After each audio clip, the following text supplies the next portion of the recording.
there are some other very rare yogas, very less people are actually aware about these yogas, and given by different classical texts in the middle of some other chapter, like somebody is talking about Ayushya, how do you calculate the longevity of some person, and in between they have given this yoga, that this is a yoga for such spiritual growth, or which indicates a highly elevated soul coming to this lifetime. So I'll share such yogas also, few of them. 4 or more grahas, if they are conjunct, if they are together in any of the Kendra Sthana. But the condition is that Surya should not be one of them. Sun cannot be one of those 4 grahas. And none of these 4 grahas are combust. They are not close to Sun. Sometimes Sun is at 29 degrees in one Rashi and the other graha is at 1 degree. In that case also the graha can get combust even though they are not in same Rashi. But none of the grahas should get combust, and Sun should not be part of these 4 grahas. This indicates a high order Pravrajya yoga, high order yoga of renouncing this world. Okay. Another one, this yoga, the next yoga is of somebody who is an inspired Muni. Inspired Muni means somebody who has taken a life of a sage through his own inspiration. If the Chara Atmakaraka, now I am talking about the Rashi chart, the Lagna chart. If the Chara Atmakaraka goes into the 4th house and it is exalted in the 4th house, and either the 4th house Lord or 4th house Karaka, which is Moon, Chandra, goes in Lagna in the exalted state or in own house with a lot of strength if they are placed in Lagna. This is a yoga of being an inspired Muni, or a yoga of being a Yug Purusha. You can see this yoga in the chart of Lord Rama, Lord Krishna, all the avatars, they have this particular yoga. Okay. Of being a Yug Purusha. The next one is Jupiter and Saturn is in 9th or the 10th bhava. So, Jupiter and Saturn are in 9th or 10th bhava and they are in same Navamsha. They should come together in Navamsha also, and Sun goes in Lagna. This is a difficult combination to understand, but we'll see some examples also. So, Jupiter and Saturn are in 9th or 10th bhava. They are together in 9th or the 10th bhava, and they are together in Navamsha, and Sun goes in Lagna. A very high order, a very potent yoga for spirituality. Guru, Shani and Surya, these 3 are very important grahas. Guru is Gyan, Shani is Vairagya, Surya is the Atma. If Gyan and Vairagya forms a proper yoga with the Atma, then actually the spirituality occurs in life. Another little technical yoga. So before that, there is very interesting yoga which says if there are no malefics in trines, in Trikona Bhava 159, there are no malefics. And there is no malefic in 8th house as well. And there are no benefics in Kendra. In 1, 4, 7, 10, there are no benefics. This is a combination of being a celestial being. A celestial being has born on planet Earth. This could be any divine being. Oh. Yes, not necessarily. Now, this is an indication of being a celestial being, but not necessarily the celestial being follow the path of spirituality. But there will be a lot of commitment. There's great success. Such people are really very well known in whatever they do.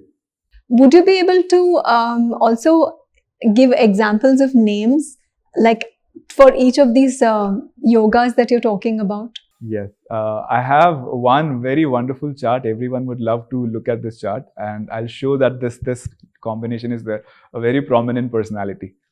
So we'll come to that. The last one is little technical. You need to check the dispositor of the 10th Lord. So wherever the 10th Lord is sitting, that Rashi Lord you have to look at. In D1 as well as in D9. Both the charts you look at, the dispositor of the Rashi, of the 10th Lord, the dispositor of the 10th Lord you have to check in D1 and D9, divisional chart, Rashi chart as well as Navamsha chart. This dispositor should be very strongly placed. own sign, exalted, parivartana. Some way it should gain strength. And it should connect with 9th house in your Rashi chart or Lagna chart. A very potent spiritual yoga. So now do you want to see some charts? I will show you that how these yogas are present. But before coming to these yogas, we will look at the 4 conditions which I have proposed. That Rahu's dispositor, Atma Karaka's dispositor, and then 9th house connection, 9th house Lord going in Pushkaramsha, and 9th house connection with the Lagna. Okay, these 4 conditions we have to satisfy for every chart. And in addition to these, you will see that there are some other combinations which are taking people into spirituality, and they are world-renowned spiritual leaders, and a lot of people have benefited from them. Very interesting chart which interests a lot of people. I have chart of Acharya Rajneesh as well, whom the world know as Osho. Yes, of course. So do you see here? Let's check the 4 combinations, whether they are present in this chart or not. So we'll look at Rahu's dispositor. Okay, sure. So who is Rahu's dispositor here? Jupiter. Rahu is in Meena Rashi, Pisces sign. Pisces is owned by Jupiter. Jupiter is exalted. Number 1 condition satisfied. Let's look at who is the Chara Atma Karaka. Who is the highest travel planet here? Again, Jupiter becomes the Chara Atma Karaka. Jupiter itself is an exalted planet, and its lord, the lord of Jupiter, is in Sagittarius, making an exchange with its own sign. You see, lord of Jupiter, moon, is in Sagittarius. Sagittarius is owned by Jupiter. Jupiter is in Cancer. Cancer is owned by moon. So the strength is established through parivartana, through this sambandha of exchange. So the moon has also become very strong, being in the 7th house, in the sign of Jupiter. Number 2 condition established. Let's look at the cusp lord of Lagna or the 9th bhava. Who are they? Are they in Pushkaramsha? The 9th lord is Saturn. Yes, it is very much in Pushkaramsha. So anyways, one of the condition needs to be satisfied. So it is satisfied. In fact, through many opinions, the 9th house lord is considered, Rahu is also considered as 9th house. So both Saturn and Rahu, if you see, they are both in Pushkaramsha. So there is a double impact on the 9th bhava. So the knowledge has actually come to him with the blessings of Lord Shiva. Now let's look at if the knowledge has reached the Lagna or not. There has to be a sambandha of Lagna along with the 9th lord or 9th house. So the Lagna lord is Mercury, 9th lord is Saturn. Both are sitting together in the 7th house. Condition 4 satisfied. So these 4 conditions satisfied, it clearly paves the path that this person is going to follow the path of spirituality. And now let's look at some other combinations present. There is a yoga called Tapasvi Yoga, which is formed with Venus, Saturn and Ketu being in a certain position. So Venus, Saturn and Ketu, if you actually look at Venus and Saturn are together, and Ketu is in Kendra from them. So this condition is also very well fulfilled. Okay. Another very important yoga which is often referred in Lord Buddha's chart as well, that there are 4 or more planets, 5 planets in conjunction in a Kendra. So you see here, Sun is in the 6th house and there are 5 planets together in 7th house. Another Pravraja yoga or condition of being a renunciate appears here. Wow, okay. Let's look at the Navamsha, if there are some more conditions satisfied there. The Atma Karaka is Jupiter. Let's look at which Rashi in Navamsha Jupiter is in.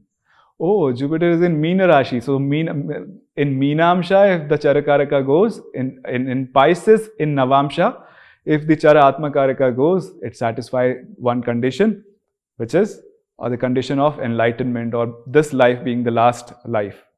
Okay. Yes, so Jupiter being in Meena Rashi and also being Atma Karaka, it is also indicated probably that this was his, the birth he had was his last birth. And after this birth, he got enlightened. In fact, during the birth, he got enlightened. We all know about this anyways. Why is Osho surrounded with so much of controversy, and I mean, some people are they're okay with his line of thinking and line of spirituality, and other people think that he is hoax and he was on a different path and he was like a fraud. People actually call him a fraud. Why do you think he was subjected to that if he has such brilliant Mahapurush Yogas in his chart? See, when we are learning about spiritual yogas, we are right now focused only on spiritual yogas. When we learn about the scandals and difficulties with the authorities, with the government, we have to look at some other combinations which are also present in his chart. Could they be like prarabdha that he had to go through in this life? Prarabdha is indicated in the birth chart. The birth chart itself is indicator of what you are carrying from your past. What is your prarabdha you are carrying in this lifetime? So Jupiter is getting impacted by Rahu. Rahu being the owner of 9th house, going in the Rashi of Shukra, and Shukra is also getting influenced with Chandra, Budh, Mangal and Shani. So there are some combinations which are indicated that there are many scandals which will come very often in his life. So that's a different study altogether. But there are combinations indicated in his chart. Is there any other chart we're going to discuss? I have many charts. This is the chart of Swami Ramakrishna Paramhamsa. Okay. So again, all the 4 conditions satisfy. If you look at this chart, it doesn't have any Mahapurush Yoga. This looks like a very ordinary chart, isn't it? But understand this now. These 4 conditions are satisfied. Rahu's dispositor strength, Venus is exalted. The Atma Karaka, who is the Atma Karaka? Rahu himself becomes the Atma Karaka. Rahu is at 2 degrees, which means Rahu has actually traveled 27 degrees. Because Rahu moves in the opposite direction. So I have said the planet which has traveled most degrees becomes the Atma Karaka. So Rahu's strength is fantastic. Char Atma Karaka is also Rahu. Again, Venus is exalted, and that also brings to the satisfaction of the second condition. Another point I would like to highlight here, Venus exalted. If you read the biography of Swami Ramakrishna Paramhamsa, it is mentioned that often in his childhood, he would look at the nature and he just falls on the ground. He attains the state of samadhi, even in his childhood. That's how frequent it was for him. Venus exalted. Remember when I mentioned if the Venus is centrally aligned to the Swadhisthana, if your Swadhisthana chakra is centrally aligned, your Venus reaps the highest energy. And for him, it was very often. His Venus was anyways highly exalted. He was absolutely pure in his thoughts. Does that also indicate Venus? Does it indicate the female goddess? I would suggest in his case, Rahu indicated Kali. Okay. Rahu becoming the Atma Karaka. And of course, Rahu's dispositor being Venus and exalted, Rahu and Venus together indicated worshipping a female goddess in the form of Ma Kali. Wow. Okay. Yes. Do you want to see some more interesting chart? I would like to show you Ramana Maharishi chart. Oh, wow. I would love to see.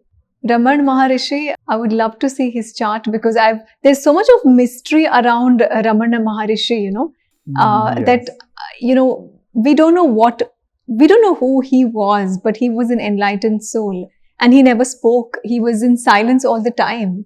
So I would love to see and analyze his horoscope through you. Right. So why I chose Ramana Maharishi chart? Because there is one combination which is not found in any other chart is there in his chart. So of course the 4 conditions are satisfied, as you see Rahu's dispositor. So he has Kanya Lagna and Jupiter becomes Rahu's dispositor, and Jupiter is in Aquarius sign. Now understand this.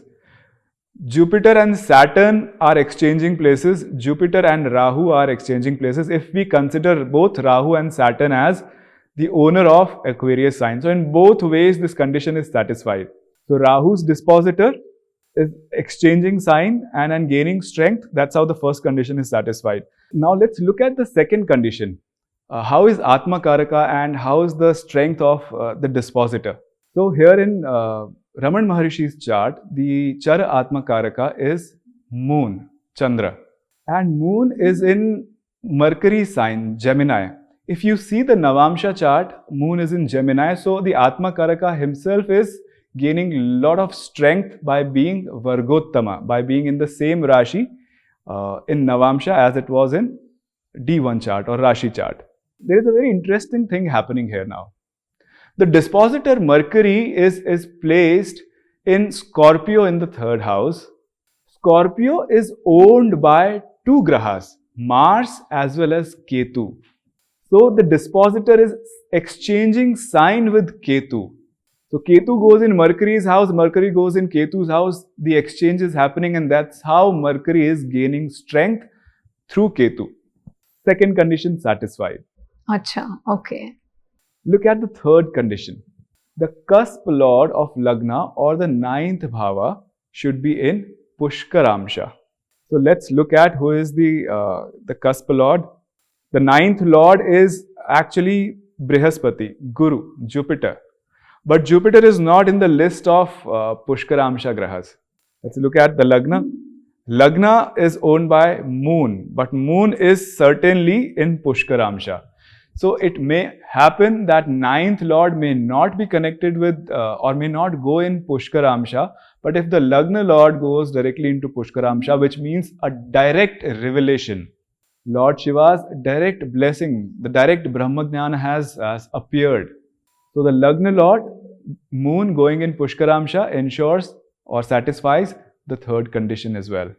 So now let's look at the fourth condition, whether the 9th lord and Lagna, they are forming some sambandha or not. So the 9th lord in Ramana Maharishi chart is Venus, Lagna lord is Mercury, and Venus and Mercury both are together in the 3rd house, forming a very strong relationship. So all the 4 conditions are satisfied. If you look at the other indications, the 9th lord and the 10th lord, again the Mercury and Venus being together, they are forming Rajadharma Karmadhipati Yoga, which means Ramana Maharishi established an order, established an organization, and he was able to really lead that organization in proper direction. Another very important yoga, if you remember, I spoke about a combination when there is no malefics in trines and 8th house. So in Trikona and in 8th house there are no malefics, and there are no benefics, no malefics in trine and 8th and no benefics in Kendra.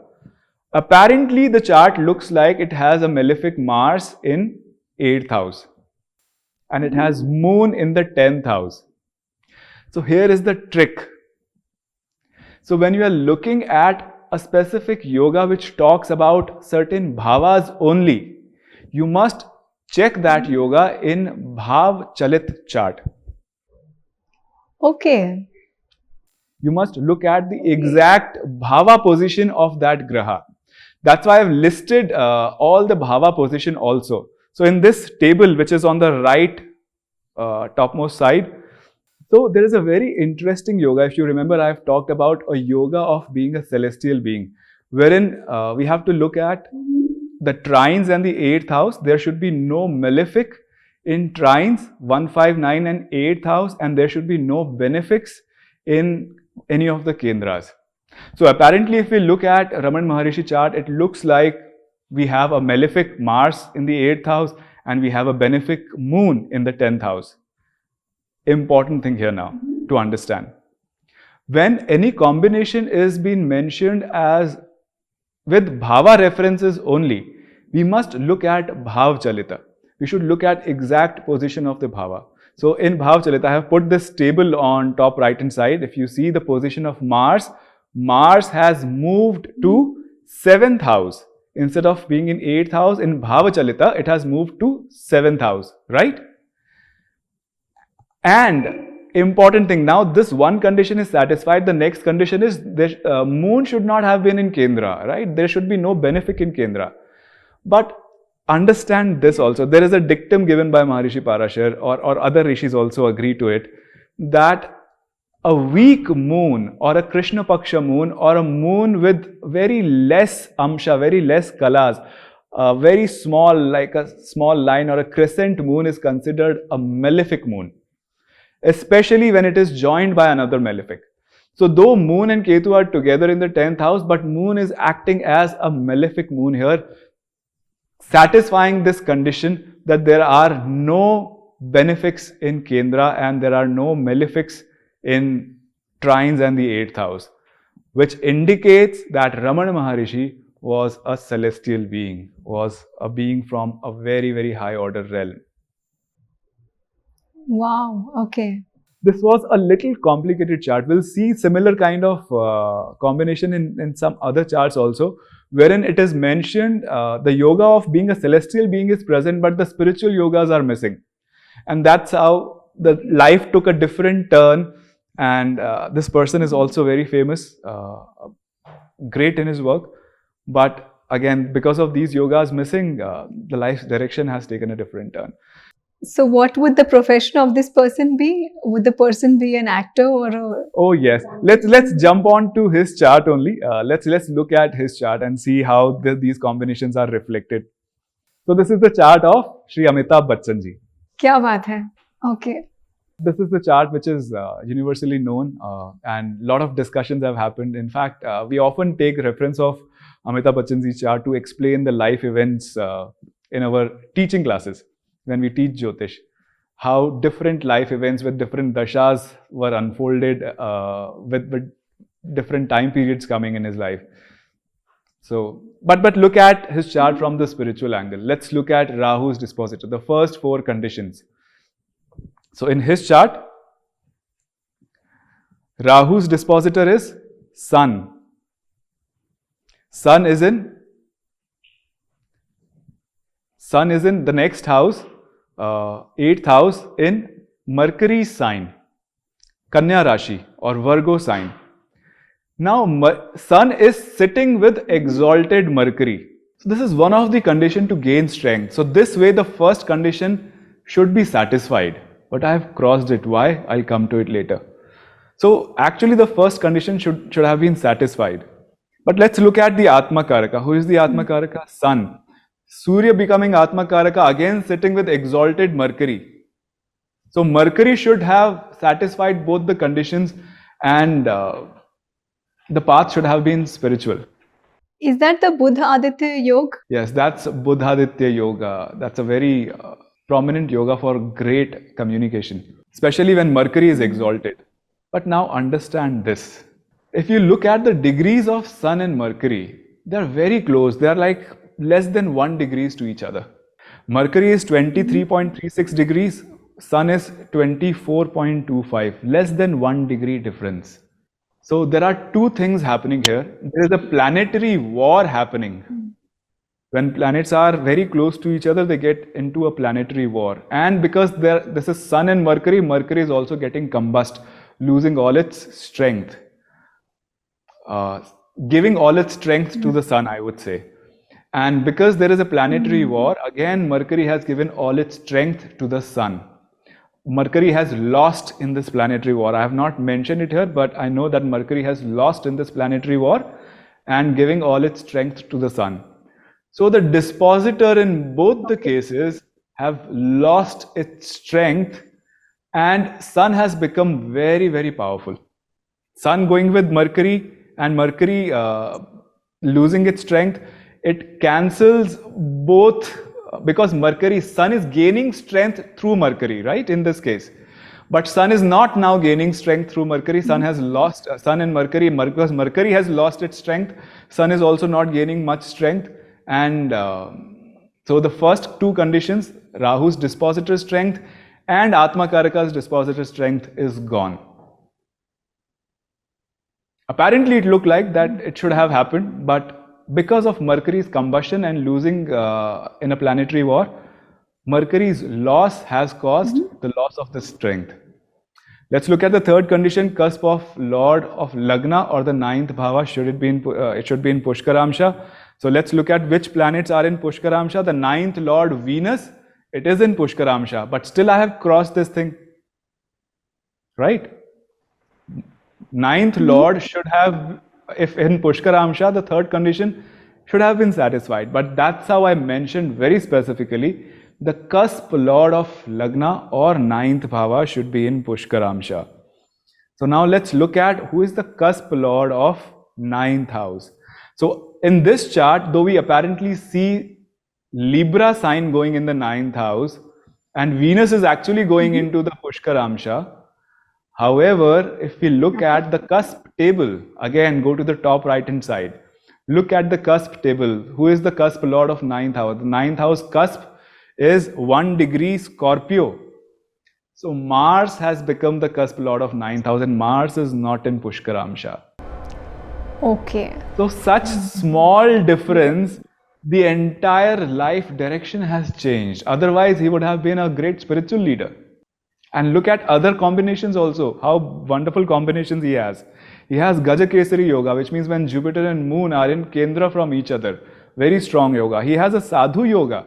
Look at the Arudha Lagna. The Arudha Lagna is in 4th house. And from 3rd of Arudha Lagna, we have exalted Jupiter. And in the 6th of Arudha Lagna, we have Moon. So only benefics in the Arudha Lagna, in the 3rd and 6th from Arudha Lagna, gives rise to a Sadhu Yoga, a very saintly person. I think probably that's why a lot of people look up to him like God, like God is just arrived. When they meet him, they like fall at his feet. They, get so intimidated by his aura, his presence. And I think maybe that's why he's looked upon as such a huge personality. Absolutely. And in fact, when I mentioned these are the spiritual yogas, the spirituality is definitely there. So all these good qualities will manifest. But his life path is not that. The last most important thing, he has a yoga of being a celestial soul as well. No malefics in trines. Oh, wow. No benefics in Kendra. Look at that. So he is not an ordinary soul who is walking on planet Earth, entertaining the entire world. He is some very high order Gandharva probably. And he is there to set examples for many generations. Maybe through cinema. Through cinema, yes. Venus is in Pushkaramsha, which means he has got blessings of Lord Shiva in the field of art. Yeah. So Gandharvas are generally associated with art and music, and probably you never know, maybe he's just taken birth to, bring that out in this world. Yes, certainly. Any celestial being coming on planet Earth, they have a bigger agenda, not just living their lives. So they're here to contribute to the world. Yeah. And he has contributed in such beautiful way. The craft that goes in acting, when they look at Amitabh Bachchan ji or people like Shah Rukh Khan or any other the big legend in this field, they would clearly see that they are not regular souls. They have come here with some big agenda to establish the intricacies or to demonstrate or to uplift the entire art form in this world. Yeah. No, I always say that, actors have this blessing and this ability to transcend borders through their art and craft. Like we have created borders and, we've created wars and all of this. So they can shatter all of this through their art and craft, because an artist doesn't have any perception, attached. It's just pure art. And you just love that artist irrespective of race, color, religion, country, and, that's what I think a lot of actors in Bollywood have done. They have taken, created love in the hearts of so many people across the world for India, which I think even politicians may not be able to do, but cinema and art and artists have that power to do that. So yes, of course, there is a big agenda that these souls have to, dissolve the borders through art and cinema. So to conclude, I really want to know from you, as a spiritual astrologer who sees so many charts and so many of these wonderful spiritual combinations, what do you think is the highest purpose of everybody's life, and why have they taken birth here on planet Earth? See, there are always two purposes. One is our own spiritual growth. The other one is contributing to this world. With spiritual growth, I mean to say, I'm talking from a very astrological perspective. That's how we actually look at any chart and guide people. that what are your ignorances. You should find out what are the patterns you are stuck in, what is the ignorance you are stuck in. Learn about it and get over it. There are various ways to do that. And the other thing is, when you are here as a human being, you are not only here for your own self, you are also contributing to this world. So understand your strengths and accordingly contribute in the best possible way to the world.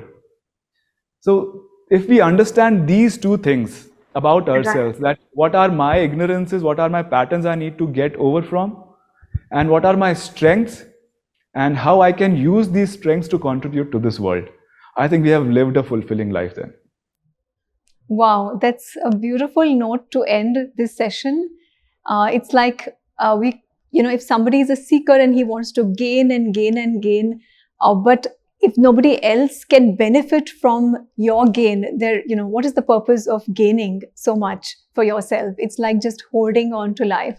This was a very beautiful and enlightening session that I've had with you, and I hope students of astrology and also the lay people out there, I know a lot of these combinations may have not understood the astrological language, but I just hope that they can take some key points from this whole spiritual discussion that we've had, and that is that everybody has a soul purpose. They are born with a soul purpose.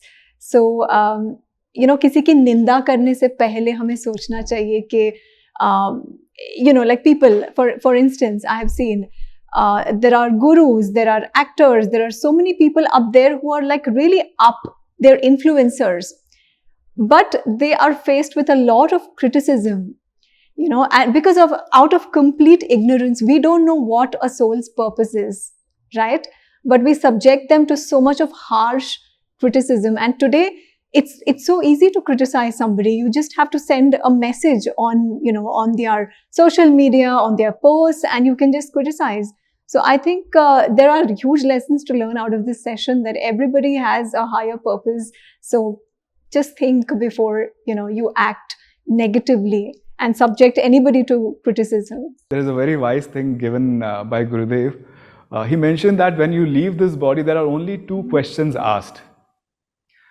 How much knowledge you have gained and how much love you have given. Wow, awesome. If we focus on gaining knowledge and giving love to people, our life is sorted. But we actually do opposite. We try to give knowledge and demand love from everyone. That's what causes misery in our life. We have big lessons to learn.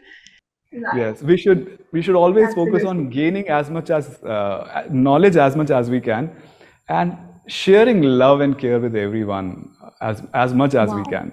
Thank you so much, Ashutosh ji, for this session, and I hope to have many other sessions with you in future. Jai Gurudev. Thank you so much. Thank you so much, Preetika ji, for inviting once again. Thank you.